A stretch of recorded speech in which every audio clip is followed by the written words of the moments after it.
Lights now. I am Tyler Ireland. With me here today is Alex, aka Skol Doc. Alex, how are you doing, man? Great, Tyler. How are you doing today? I'm doing well, man. Or at least I'm trying to, because the past 2 days have been pretty rough for Vikings fans with all the injuries. Just bless the knees, bless the ankles. Uh, but yeah, we're hanging in there, trying to make it all in one piece before the season starts.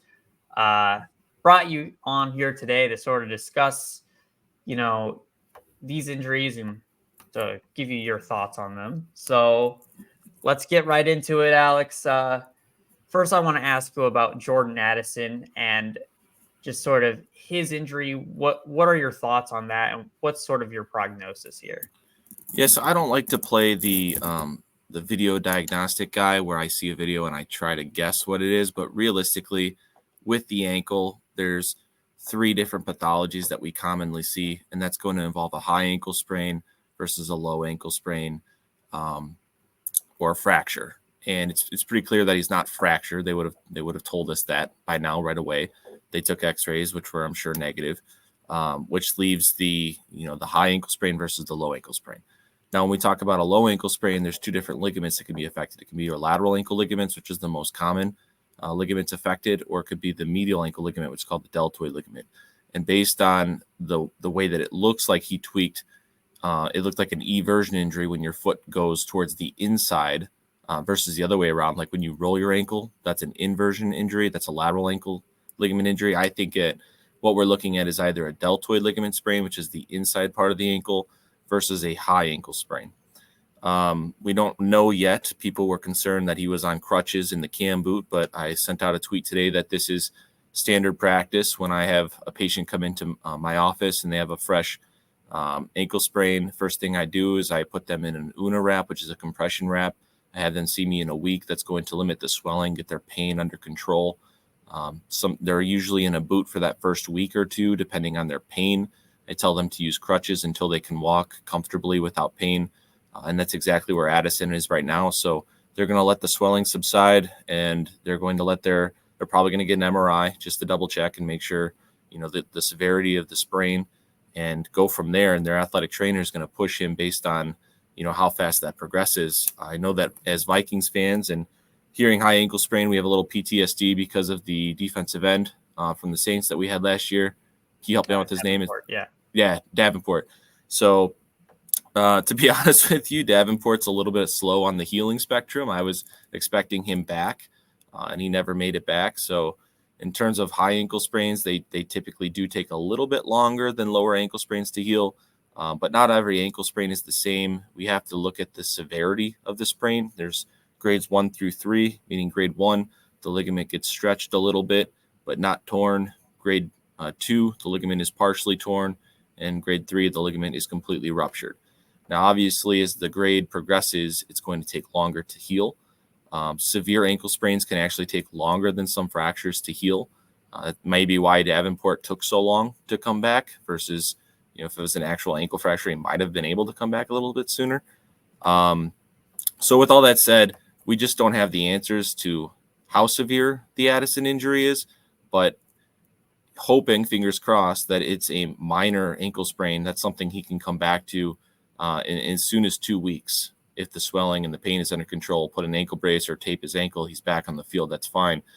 If it's a low-grade high ankle sprain, again, we're looking at probably somewhere between 2 to 4 weeks. If it's grade 2, that's usually around 4 to 6 weeks. And if it's grade 3, that can be up to 12 weeks. So we'll see. Right now I'm kind of leaning towards his week 1 availability may be questionable.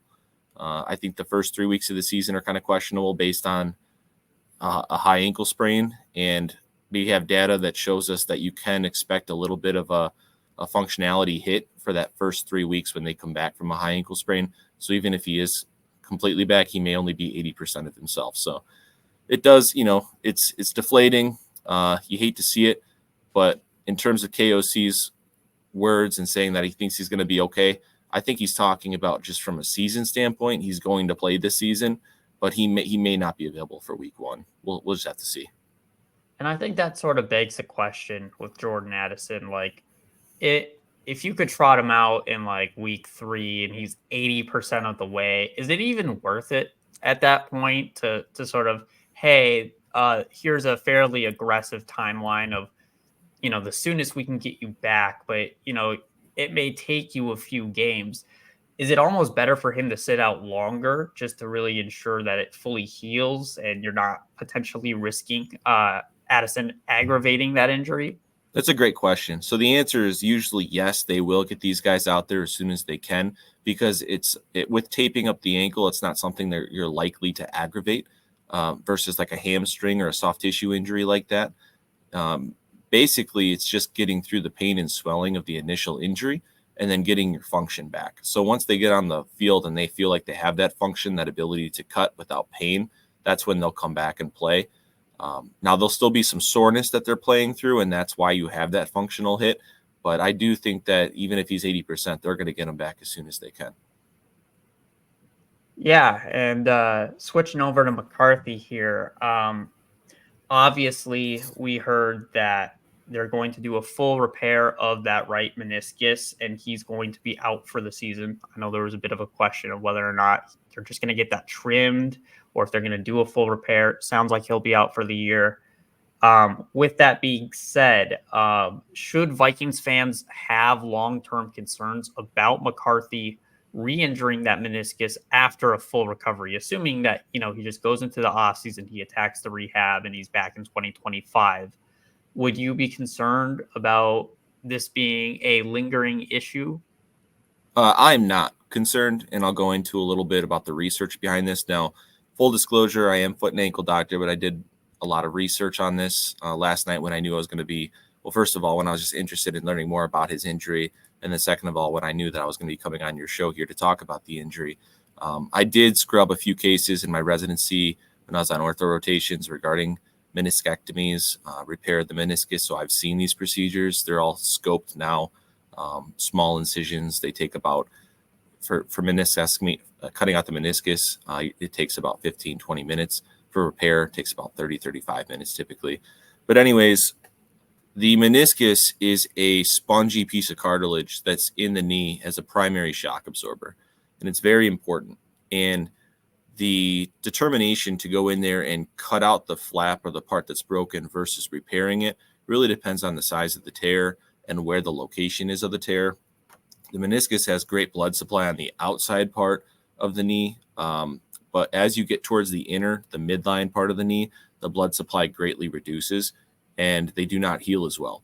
So my guess is that when they got into JJ's knee, they found that there was either a bucket handle type tear, which needs to be repaired, or a tear that was larger than 10% of the meniscus, because studies show that if you take out more than 10% of the meniscus, you're going to get osteochondral lesions in the knee, which is basically cartilage defects and leads to arthritis, which could shorten his career and even predispose him to needing a total knee replacement in the future. So in my mind, going into it, the odds were that this was going to need to be repaired. I know Vikings fans were probably hoping for the other end of the spectrum, but in my mind, you want to do right by the 21-year-old kid who's going to have a long, hopefully illustrious career. So I think they most likely made the right decision. In fact, I know they made the right decision. These are excellent doctors that, they're fixing his knee. So going into that, they repaired his knee. It's going to take 6 months or so to return to sport, which is going to put him out for the rest of the year. You may see him back throwing footballs and whatnot. They're just not going to want him getting back to full running and jumping during that time for probably 3 months or so. So to answer your question about, are we worried about him re-injuring this knee? From what I found in literature, there's a 20% to 35% chance that he may need another operation because he re-injures the knee. So 1 in 5 to 35%. I don't love those odds, but at the same time, we look at someone like Derrick Rose, who had terrible meniscus issues that just kept reoccurring. He's jumping, he's got a 40-inch vertical and he's flying through the air. That's not JJ's job per se. The meniscus, for a quarterback, I'd be worried more if he was, a running type quarterback, but JJ doesn't, that's not his game. He will run and he will get the first down here and there, like we saw during his first preseason game, but he's not going to overdo that, in my opinion.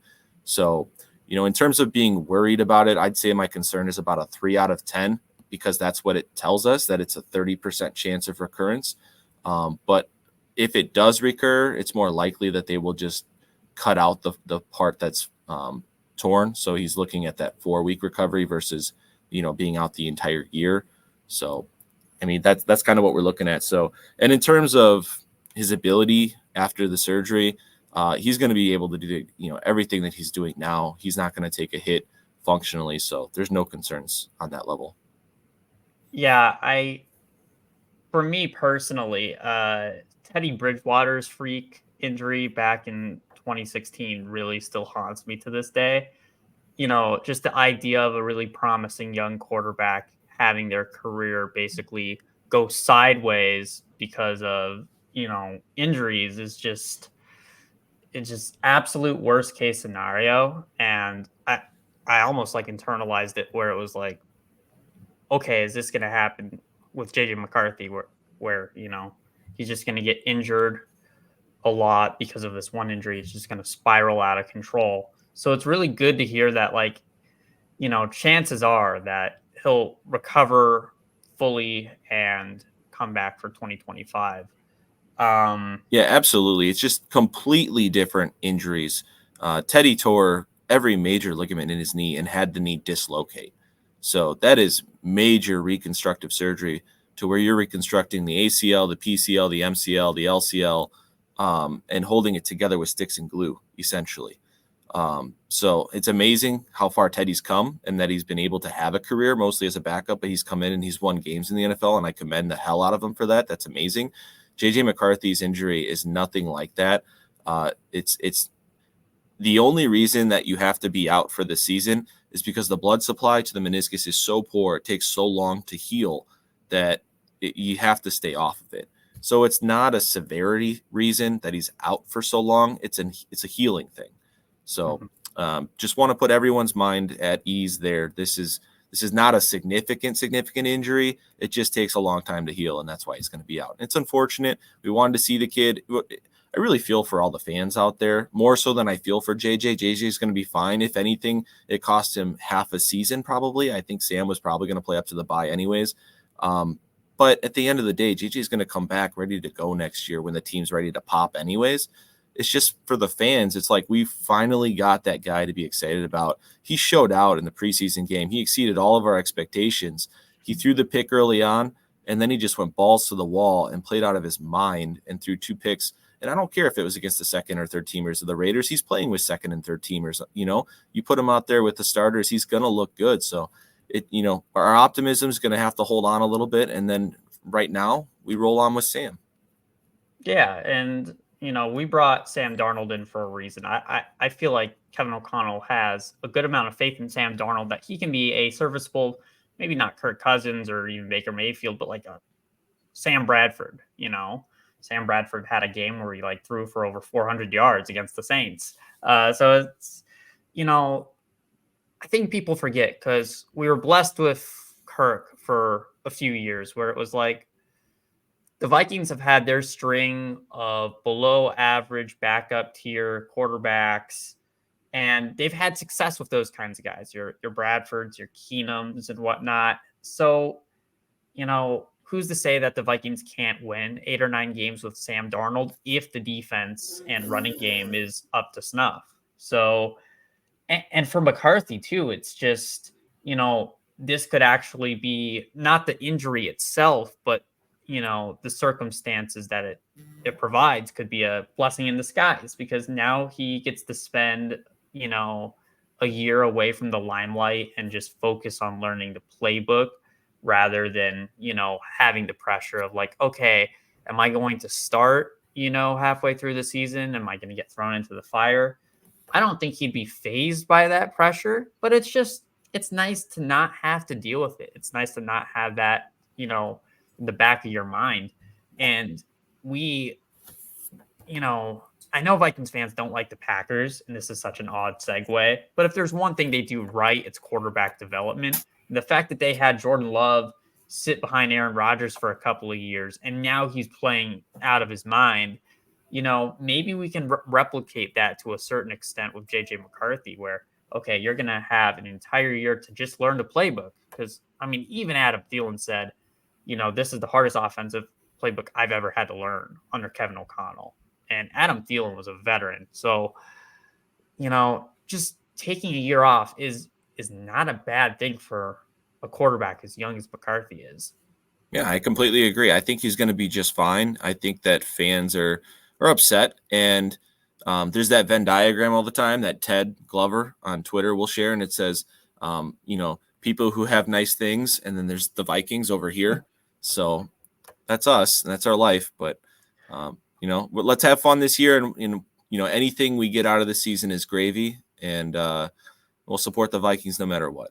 It was always about 2025, and I will say this is there's still reasons to have hope for this season. Like, we all knew, even with a healthy JJ McCarthy eventually starting, that like this team wasn't going to win the Super Bowl this year. No, this is very much a development year, and you can still find pockets of fun in years that maybe you don't quite make the playoffs. Who saw Josh Dobbs coming in 2023? That little insanity run that he had, that was just amazing football to watch. There's a lot of storylines that will develop that we're not even aware of during this season, and I'm really looking forward to seeing just the entire team play, and how does this defense improve? How does our running game improve? How different does the offense look now that we have Aaron Jones? Can we do some things offensively that we weren't able to do with Madison last year? I'm just excited for that. And we have another first round pick, Dallas Turner, that nobody talks about because we picked a first round quarterback in the top 10. So let's see what Dallas Turner does. I mean, in one drive, he had a sack, 2 pressures, almost a strip sack. I mean, he looked incredible. So and then to mention Van Ginkel was great in the night practice the other night at a pick 6 off of Sam. And then you have Jonathan Grenard coming off the edge. So, I mean, this defense is pretty stacked around a corner group that is held together with sticks and glue. So we'll see how that goes. But I'm excited for the defense. I think their ceiling could be damn near top 10. Yeah.